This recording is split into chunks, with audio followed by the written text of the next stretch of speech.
Welkom bij een hele speciale aflevering van Comic Talk, aflevering 190. Het zat er hier aan te komen. Ik ga deze helemaal alleen doen, all by my lonesome. Medard is druk aan het werk. Jeroen heeft een feestje op zijn werk. Ray is druk aan het studeren voor een cursus of een examen van zijn werk. En terwijl de mussen hier dood van het dak vallen, zit ik in de mancave en neem ik aflevering 190 op. Het wordt een korte. Ik ga best wel de mensen missen, maar we zien wel hoe het gaat. Ik wil het eerst even over de films hebben en de series. Ik heb Ironheart gezien, de eerste 3 afleveringen. Ik ben benieuwd wat jullie ervan vonden. Ik vond het heel vermakelijk. Ik vond het echt heel erg tof. En het einde, habba. Aflevering 3. Is dat de Big M? Ik denk het wel. Ik kan niet wachten tot de volgende 3 afleveringen gedopt is. Ik vind het een leuke serie. Leuk gespeeld. Goede special effects. Ik vind het gewoon een erg leuke serie. Dan kreeg ik afgelopen week de uitnodigingen voor de Superman perspremière en de Fantastic Four perspremière. En ik vind het verbazend. Ik kijk uit naar de films, hoor, allebei. Maar ik vind het verbazend hoe Superman ineens een waanzinnige hype heeft gekregen. Het is echt zoals het de laatste tijd in deze wereld moet zijn. Het is super polariserend. Of je zit in kamp Superman of je zit in kamp Fantastic Four. Kamp Superman is helemaal fantastisch. Want James Gunn die doet het zo mooi. Geen onvertogen woord over James Gunn, want hij is zo goed. Nou, we gaan het zien. Ik sta trouwens met beide benen in beide kampen. En Fantastic Four, de meest hilarische. Echt, ik kwam niet meer bij gisteravond. Er ging een gast op internet op een van de fora. Ging helemaal los op het feit dat hij Fantastic Four niet ging zien. Omdat het ding een baard zou hebben in de laatste trailer. En deze pauze die was bewust. Ik word zo moe van mensen die zo zieken en zeuren over dingen die totaal niet belangrijk zijn. Echt. Jongens, of je nou Fantastic Four fan bent of je bent Superman fan. Je bent vooral filmfan en je wil gewoon geëntertained worden voor een uurtje of 2. Ik hoop geen 3, maar you never know. En ja, dan denk ik dat beide films dat uitstekend gaan doen. Ik kijk er in ieder geval naar uit. En laten we dat polarisatie en dat... ik vind dit leuk. Ik vind dat leuk. Jij bent een sukkel omdat je die leuk vindt. En daar maak ik me ook wel schuldig aan. Laten we daar gewoon mee stoppen. Binnenkort meer over beide films en over Ironheart natuurlijk. Dan kondig normaal mee daaraan. Wat heb je gelezen afgelopen week? Nou, dat ben ik nu in mijn eentje. Dus we gaan gewoon in één strakke lijn gaan we door. Ik heb The Purpose Project heb ik gelezen. En dat is een Protopias collection van AWA en Futuristic. Dat zijn albumpjes, een soort prestige format uit de jaren 90 met dingen die de wereld aangaan. En nu is er een comic gemaakt met als onderwerp Universal Basic Income, het basisinkomen. Gewoon iedereen ter wereld die krijgt een bepaald bedrag en daardoor moet creativiteit, vrijwilligerswerk en 101 dingen moeten daar beter van worden. Ik geloof daar wel in.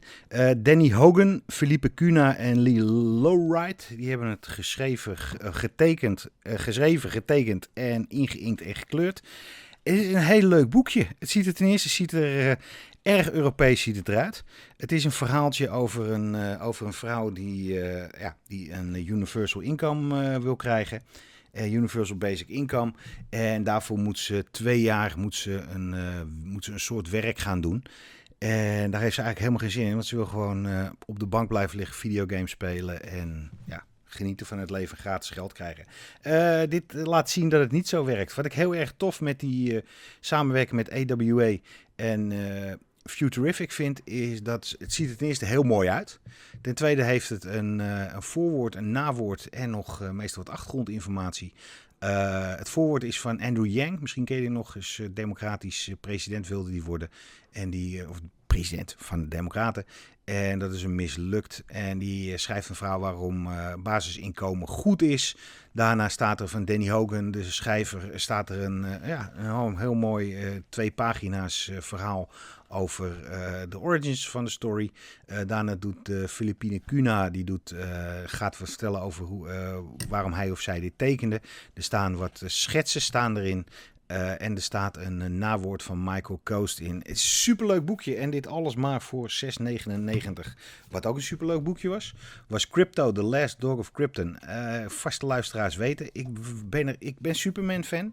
Ik kijk er naar uit om de film te zien. Maar dat de Crypto, de superdog, door mijn strot wordt geduwd. Jongens. Is dit echt nodig? Het schijnt zo te zijn, want alle mensen die honden leuk vinden gaan dan ook naar Superman. Moeten marketingmensen gedaan hebben. De comic-industrie doet dat ook. DC is net als Marvel of Image niet gek van een slimme promotie. Ryan North en Mike Norton die hebben een boekje uitgebracht. Crypto, The Last Dog of Krypton. Ryan North is aardig gozer. Hebben we een interview van gehoord. Mike Norton heeft Pak getekend bij Image. Een independent serie over een pak. Ik weet niet snel niet wat het over een hondenserie dus. En samen hebben ze dus Crypto gemaakt. En dit is zo'n verschrikkelijk lekker boekje. Het is een paar jaar voordat Krypton gaat ontploffen. Schijnt Crypto al op aarde geweest te zijn. En dit is het verhaal over hoe, wat en waarom. Lekker fris getekend, zalig snel geschreven, heel erg tof. En mijn andere verrassing van afgelopen week kwam ook van DC. Robin en Batman, Jason Todd. Dit is een boekje, die zou ik helemaal links hebben laten liggen. Zou ik even doorbladeren en dan denken van, ja, ik geloof het wel. Ik wacht wel tot die trade paperback ooit eens uitkomt met alle verhalen. Jeff Lemire en Dustin Young. En hij kwam binnen, ik bladerde hem door. Ik dacht, jezus, dit ziet er echt heel tof uit. Het is een soort aquarel waterkleur over de relatie tussen Bruce Wayne en Jason Todd. En we weten allemaal hoe het met Jason is afgelopen. Ziet er heel tof uit, leest als een tierenlier en is gewoon een heel spannend, goed boekje. Ik zou hem ook gaan lezen. Dan is het tijd voor de best verkochte comics van afgelopen week. En was dat een verrassing? Nou, niet echt. De verrassing was dat we halen deze informatie van Bleeding Cool. En die haalt het weer van 151 aangesloten comiczaken die hun salesdata aanleveren. Dus redelijk accuraat, al staat er geen cijfers staan erbij. Het is geen top 10 dit keer, het is een top 11. En op 11 is Superman nummer 27. Op 10 Spider-Man en Wolverine deel 2. Super aanrader. Op 9 Fantastic Four 33. Op 8 Justice League Unlimited nummer 8. Op 7 Giant Size Age of the Apocalypse nummer 1. Op 6 Predator vs. Spider-Man nummer 3. Briljante comic. Op 5 Uncanny X-Men. Op 4 het boekje waar ik heel veel zin heb om dat te lezen. Maar door een storing bij Lunar krijgen we pas de comics van vorige week. Krijgen we deze week. Dus ga ik deze week induiken. The New History of the DC Universe. Op nummer 3 Absolute Martian Manhunter. Op nummer 2 Absolute Wonder Woman. En op nummer 1 Absoluut, ik bijna zeggen. Ultimate Spider-Man 18. En bijzonder, want was DC vorige week bijna niet, of misschien wel niet in de charts te vinden. Nu zitten ze met 1, ik ga ze gewoon even live tellen. 2, 3, 4, met 5 boekjes. En doet Marvel het met 6.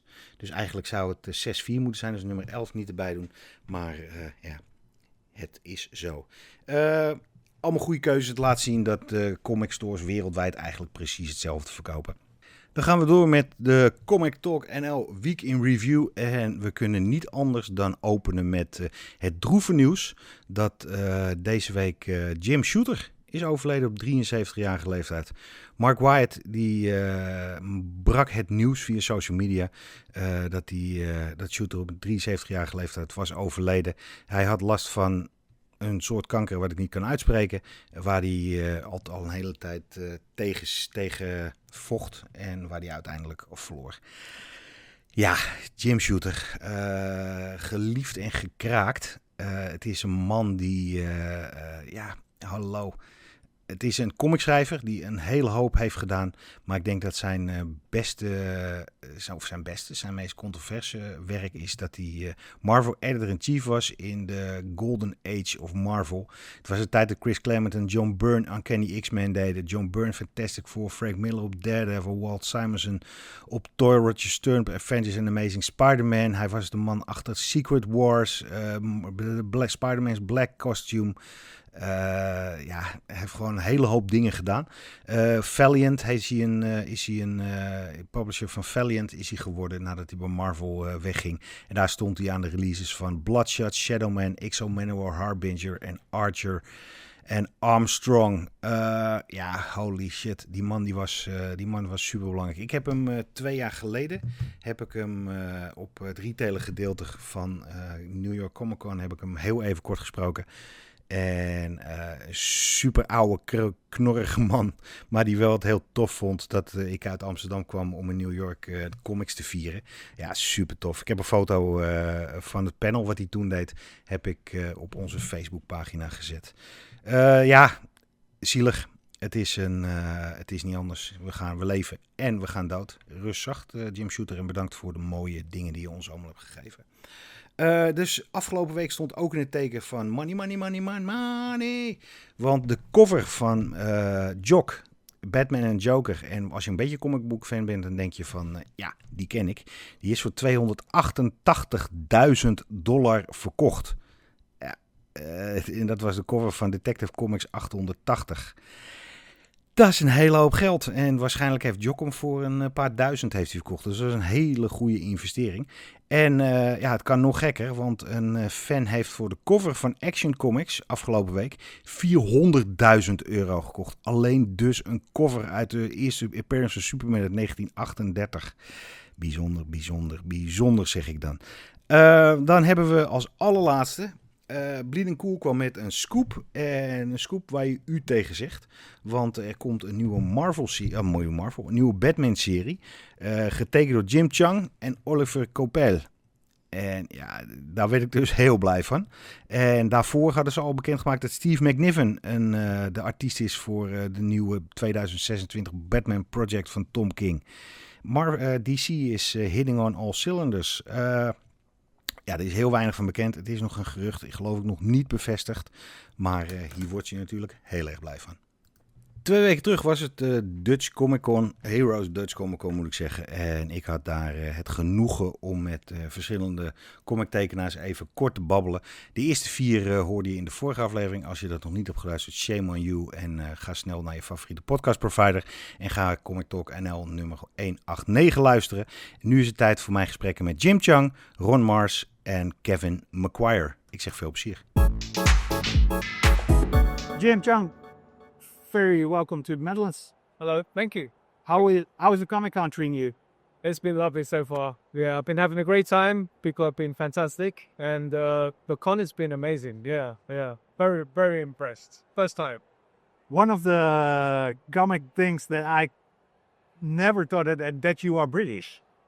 Yeah. I don't know why. Yeah. But when I saw your first art, Jim Cheung, and you were like, well, that you got to be an American. We got a similar friend, Ian Richardson. And when Ian talked to me, I said, oh, do you know him? He said, no, he's British. I said, what? Right, so that's fun. But most British artists, they come up through the 2000 AD, the battle farming system. You did not. No. Marvel UK, right? Yes, I never had the opportunity to work for 2000 AD. I was fortunate enough to encounter people from Marvel UK at the time. And so they gave me my big break, I think. And from there, I was able to transition to the US, yeah. And now you live in LA. Funnily enough, yeah, I do. So that's probably the dream scenario of every comic book artist out there. Start in the UK, get a running start, work for Marvel. Yeah, I mean, when I started, I never imagined I'd be living in another country. And I'd certainly never imagined I'd be here in the Netherlands or in any other part of the world, because it was never part of the job description. So, but, here I am, and, I can't complain. Every morning you have to pinch yourself like, yes, this is real. Yeah, this is the career's been amazing so far. So, I'm just looking forward to where it goes next. Yeah. Can you tell us what's next? No. It's a really secret project. No, I mean, I'm currently working on a book for DC. Yeah. I'm currently trying to wrap it up, and hopefully it'll be announced soon and out by the end of the year. Nice. Before the end of the year. Do you have the creator-owned itch? Do you have a creator-owned itch? You want to create something yourself? I think everybody does, and I certainly do. But at the moment, I'm quite happy working on the Marvel and DC stuff still. But at some point, I would like to go back to doing something that I'm much more involved in. from the start. I mean, I had a taste of that with a book called Scion when I worked for Prostrate Comics. And that was certainly a lot of fun building things from the ground up. And I did that to a certain extent with the Young Avengers. And hopefully in the future, there'll be another opportunity. I just got to find somebody, a great writer, he's ready to work with me. You don't have you don't have a story in you? I got no stories. I got no ideas. I'm all burnt out. I'm just, It's just for the pretty pictures. Yes. What's your favorite genre? I do love fantasy stuff. I enjoy a bit of sci-fi, but I think I grew up doing the superhero stuff and, reading Marvel from a very young age. Just love superheroes. Yeah. What are your favorite superheroes? One is someone who reminds you of being a kid again when you pick up the book. It's always going to be Spider-Man. Yeah? Spider-Man is the one for me. Yeah, it's one of the very first, very earliest books I've read were always Spider-Man. And I never picked up DC stuff until much later on when they started doing the Crisis books. But when I saw that blew me away. They opened up a whole new universe. So, and then I devoured everything in that point onwards. It didn't matter if it was, as long as it was, a comic book, I would pick it up. Are you still reading comics? Less so these days. I just don't have time to get into the stores. But, there's a lot of exciting artists out there. And whenever I see some of the new stuff that's coming out, it spurs me on to try even harder. Because, for me, there's always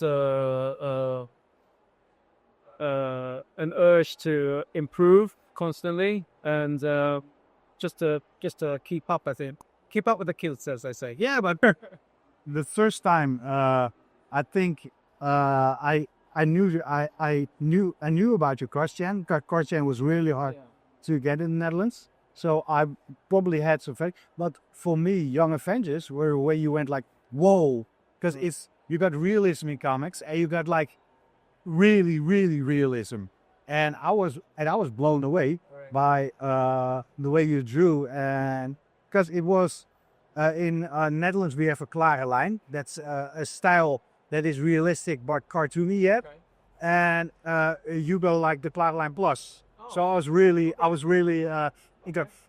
When you look at your at all the work you've done, do you have favorites? Young Avengers is always going to be one of my favorites, but another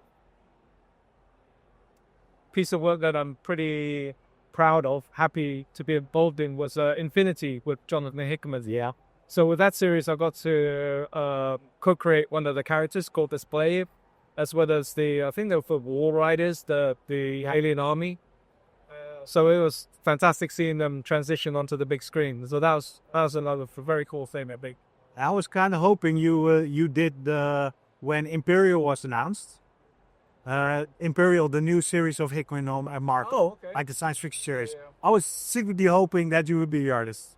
Oh, I would have loved to. That was really exciting. I really built. Jonathan's an amazing writer, and I would love the opportunity to work with him again. If there were no boundaries, you could do anything. What was the series that you would love working on, or that you would be love to work on, be the artist on? If I had the speed, you mean? No, just draw. Yeah, but if I had all the time in the world. Yeah, if you do anything, there are no rules. There are just. In that case, I mean, I'll be very greedy. I want to do like a crossover, like a Marvel versus DC kind of thing. I want to draw everything, And I love drawing team books. I love drawing the big battle scenes, and so like the Duos Perez ideal. Yeah. You did kind of like when you did the cover for A versus X. Yeah, I know that was really fun. Those are fun, and so one of the pieces that I really like still was the promo piece, which was like a wraparound cover they used for AVX-0. Yeah. So that was I'm still just a kid. I'm still a kid at heart, so I loved drawing everything I can. But thank you for your time. It's my pleasure. Have fun in the Netherlands, and looking forward to when the book's announced. Thank you. Thanks for having me. Thanks. Thank you. How are you doing? I'm well. How are you? I'm a little warm, but It's pretty hard in the Netherlands right now. Appreciate that you guys brought the heat for us. Yeah. Just so we got here. Where the base is this? New York. New York State, like an hour or two north of Manhattan. So this is summer to us. This is not unusual. That's very good. How is the Netherlands treating you? It's been wonderful. Your first con in the Netherlands? First con in Netherlands, first visit to Netherlands. Other than flying through the airport in Amsterdam. So this is the first time I actually got to get off the plane and come see stuff. How is a Dutch con like this differs to an American con? No one brings me stroopwafels in American cons, and everyone brought them here, which is great. To great extent, these are kind of starting to be the same around the world, because in sort of nerd culture and comic culture has spread. So whether I'm in the Netherlands or I'm in New York City or I'm in South Africa or New Zealand, the shows are really kind of that, like, they have the same vibe and the same sense of kind of the gathering of the tribe. They're very much the same, and I don't mean that in a bad way. I mean that in the most positive way possible. Is that it's a chance for the people who love all of this stuff to come out and gather, and it doesn't matter where you are. If you go look at your portfolio, at your all the things you wrote, it's all over the place. You went to GC, you went to Marvel, you did independent, you did your own thing, the Kickstarter. What are the difference between those, and what do you prefer to work on most? I guess that the obvious answer is I prefer to do different stuff. I prefer to be able to try different things and different genres and tell different kinds of stories, because I don't want to repeat myself. There are some people who get into this business and they just want to do superheroes, and that's fine. But I never felt like, I only want to tell stories about the characters I read when I was 12 years old. I want to tell all kinds of stories about all kinds of characters in all kinds of genres. Superhero, science fiction, horror, detective, fantasy. So I try to do as many different things as possible. I don't have a real distinct preference for any of it. It's just what kind of ideas end up gelling in my mind and where we go with them.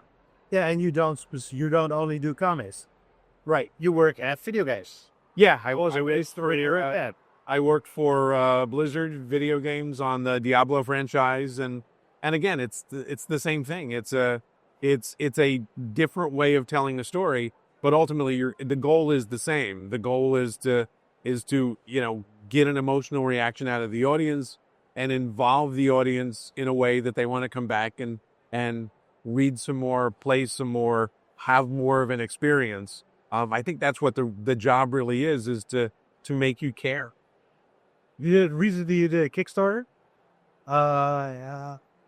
What's the most fulfilling for you? Doing the classic superhero stuff, doing your independent stuff, video games, or just something you really, really own? It's kind of a trite answer, but it's all fulfilling. If it's not fulfilling, it's my fault. It's not anything to do with the job or whatever it is. Like, I have to find my way of making that job exciting and interesting, and something that I want to do every morning when I get out of bed. The stuff that you do that you own, that's your creator-owned work, that's always a little nearer and dearer to your heart, because you created it with the artist that you're working with. It didn't exist before you were there, and there's no one to tell you no. So those things are always a little bit more, they're a little bit more fun. They're a little bit dearer to your heart, because it's yours. It's one of your children. I worked with the Silver Surfer or Conan or Green Lantern. It's not yours. It's great. It's a wonderful part of the job, but you're adopting somebody else's kids. When you do your own work, you're raising your own kids. When you look at the evolution of art through the years, the last couple of years we made some huge leaps with arts going digital. Did something similar happen to writers? I'm a journalist myself. When I see where AI was like 5 years ago and where it is now, do you see a technical evolution in your penmanship, in your writership? Nah, I've been doing what I do basically the same way for 30 plus years. I think that the tools that you use to do it, and same for an artist, whether they're working pen and paper, digitally, whatever they're doing, like this is the real tool that you need to do your job. The other tools that are around you, whether I'm working on a laptop or a pad or doing or dictating to myself and it's being translated into text, that's all just, those are all just bells and whistles. The job is the same. The job of making up a story and making up characters that you care about will not change, whether it's AI, whether it's me writing stuff down in a notebook. Ultimately, the job is the same thing, and it's to make you care enough to come back and do it again. I got one last question. You have a bucket list of characters or series or books you want to do before. Yeah, there's always a bucket list, and I've been fortunate to write virtually all of the characters on my bucket list. At one point or another, I've been really lucky to be able to play with all those toys. I love Tarzan. I'd like to write more Tarzan because I grew up with it as a kid. I've written the character a few times here and there. The other thing that's sort of on my bucket list is original Star Trek. Like I grew up with the original series as a kid in syndication every day, 6:00, Channel 11 out of New York City. And that made me want to pursue this. That and Star Wars made me want to pursue this as a career. So that's kind of the one last itch that I haven't scratched at all. You got with Star Trek, you got big boots to fill. What the late great Peter David did with the original series. Yeah, I'm really cool. Peter was a Star Trek nerd, and left his mark on that franchise. And Peter, a few years older than me, but so I assumed his experience. I don't think we ever really talked about it, but I assume his experience was much the same as my own. He grew up in the New York area. Like you went out after school, you went outside and played, and then 6:00 and came in and you watched Star Trek. So I'm sure he got it the same way that I did, and he was able to, to go scratch that as both in comics and in novels. Well, thank you so much. Enjoy your last day of Comic-Con. My pleasure. Thanks for having me. Kevin, Yes. welcome to the Netherlands. You've Thank been here for a while. I got here on Tuesday, and today is Sunday. First, one of the fun stories. You visited CIA, the comic shop Ray and I work at. Okay, yeah. How was that? Interesting, offbeat, unexpected, just kind of a fluke. You were just walking around and you saw a comic store? I wouldn't say walking around. Technically, we were on a boat in the canal, doing a canal cruise, and they do like 8 or 9 stops that you can get off and walk around and then get back on another boat because they're continually going around. And, we were on the boat, and the boat was filled with idiots that were acting up. So we were like, let's just get off at the next stop and walk around. Got out, and there was a comic shop there. So I'm like, oh, all right, let's check that out. He was so proud. We were not in the comic shop. He actually texted me, look who's here, look who's here. Yeah. Oh, that was really fun. Yeah, he had no idea who I was. No, but that's what happens to a lot of comic book artists or writers. When they come in, you need to introduce yourself because we miss like a publication where there are more interviews so we can see the head. No, I mean, he didn't even know who I was when my name was mentioned. Boom. I'm fine with it. I don't care. I just, it was, yeah. No, yeah, okay. Your portfolio, the comic books you did are all over the place in a good way. What is your favorite run that you drew? Well, it's a series I did for DC called Tonga that was a creator-owned thing. It was a character I created, and so I got to write it and draw it. And yeah, it was my thing. It wasn't me telling somebody else's story, so it may not be the best thing I've ever done in most people's eyes, nor certainly not the most popular thing, but it was a thing that I enjoyed doing most. And one of your historic runs is on JLA. Yeah. If you've been to the mountaintop, where to next? The Valley, I guess. Nowhere else to go but down. What kind of comics are on the way down? What's in your bucket list? What comics would you like to draw? Well, from now on, I just want to do my own stuff. After the next book I'm doing, I kind of consider myself retired from working for other people, and I really want to just focus on doing my own creator-owned stuff and telling my own stories and doing my own characters and stuff like that. And do you have something in mind, or are you working already on something? I have something in mind. Yeah, it's going to be sort of a Monty Python / Looney Tunes approach to Greek mythology. Wow. How do you come up with that? Because that's out there. Oh, I'll tell you. You want the origin of it? I did a Conan story like decades or so ago, and I realized, okay, I hate drawing cars and buildings and that kind of stuff. So after doing Conan, I was like, I should be doing something more along these lines, but funny. I don't want to do like serious, heavy stuff. So there was a Mystery Science Theater episode called Deathstalker or the Warriors from Hell, and the lead character was such an asshole, was such a jerk, and I thought, yeah, something like this, like some really asshole jerk, demigod, just sort of going through the having adventures in that time, because Greek mythology is like, if you look at the gods and the monsters and the things and that, there's just so much ripe comedy fodder to be played with. It's a mine of just great things you can play with. So, And you say I'm semi-retired. I'm only doing my own stuff. Where do you see your project landing? The Image, the Dark Horses, or are you going to self-publish, Kickstarter, or?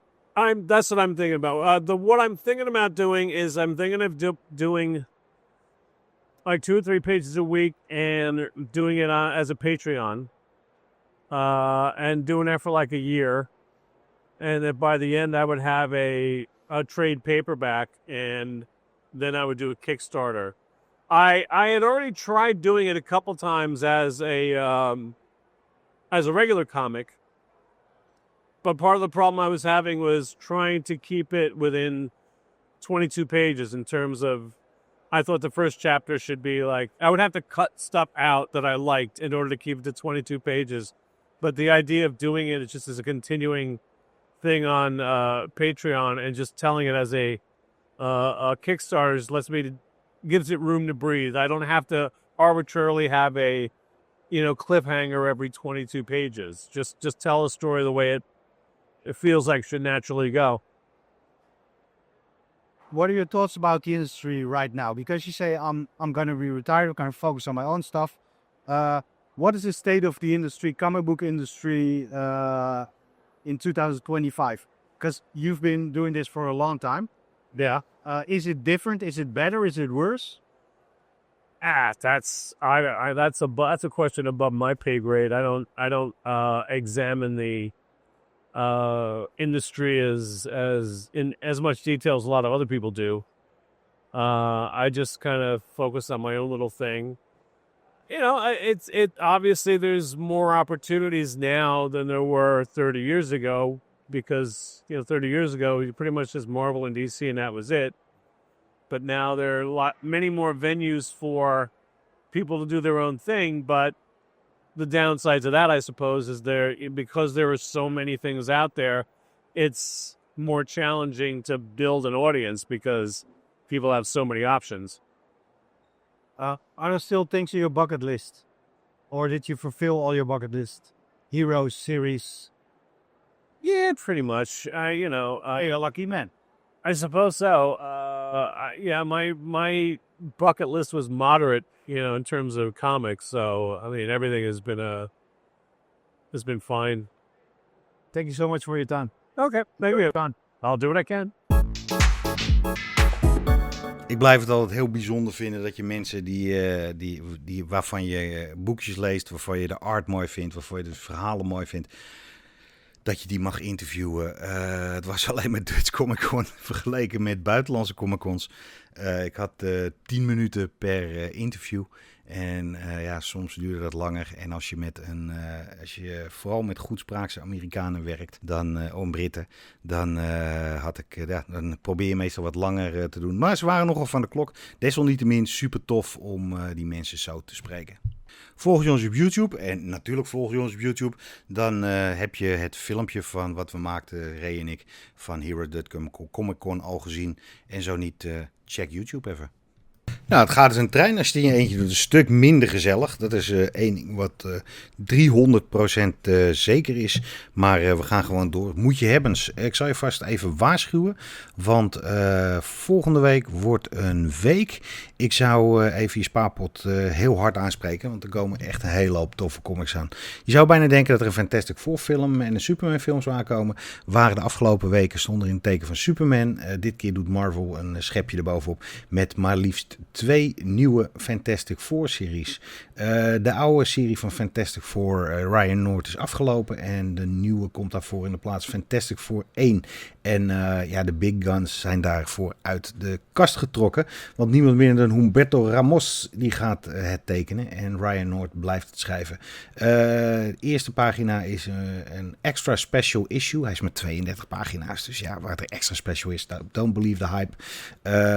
De unique selling point is Ben Grimm fights a dinosaur. Ja, Humberto Ramos is natuurlijk een kanjer van een artiest. Dus waarom zou je dat niet willen doen? En dan hebben ze, om aan te sluiten op de nieuwe film, hebben ze een Authorized by the Future Foundation, The Fantastic Four First Steps. Als ik de cover kijk, zijn het de film Fantastic Four, de MCU Fantastic Four dan. En het laat zien hoe zij hun allereerste avonturen hebben beleefd. Geschreven door Matt Fraction, altijd goed. En Mark Buckingham, die doet de tekeningen. En daar ben ik ook wel heel blij van.